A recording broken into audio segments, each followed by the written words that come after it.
sampo. Singoh Daja Indat Pak Jainal Kumat Jaro Malib. Masa ada baru lagi? Hai ngai Ibu Sari. Masa? Ngai Ibu Sari. Tak payah lah Pak.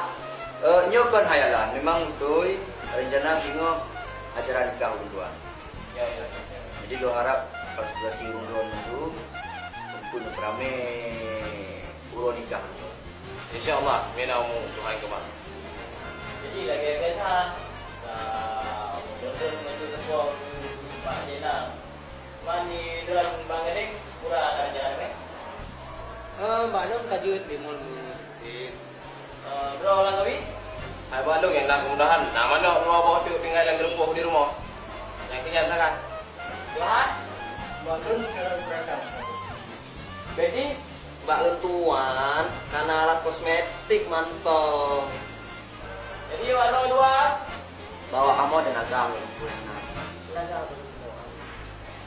Mama ayah dulu dia banyak. Tadi dia nanti yang bawa.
Ada doa kalau kalian nomor 6.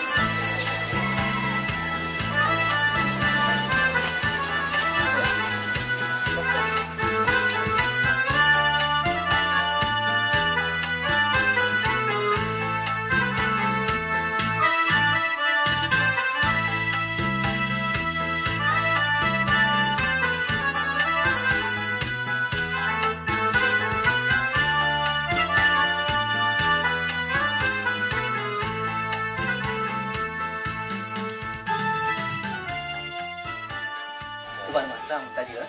Kembali dari jari. Buat selangke bang ka di temlai. InsyaAllah, kita mulai. Yang menang ka di itu baik sebelah itu.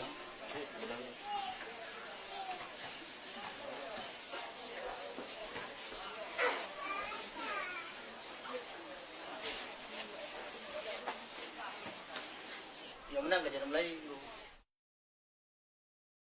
Bismillahirrahmanirrahim. Ulun tuan penikah ni Mbak Uronyo Syarifah binti Dona dengan Jainal bin Arafik dengan jelamai doaon meng tunai.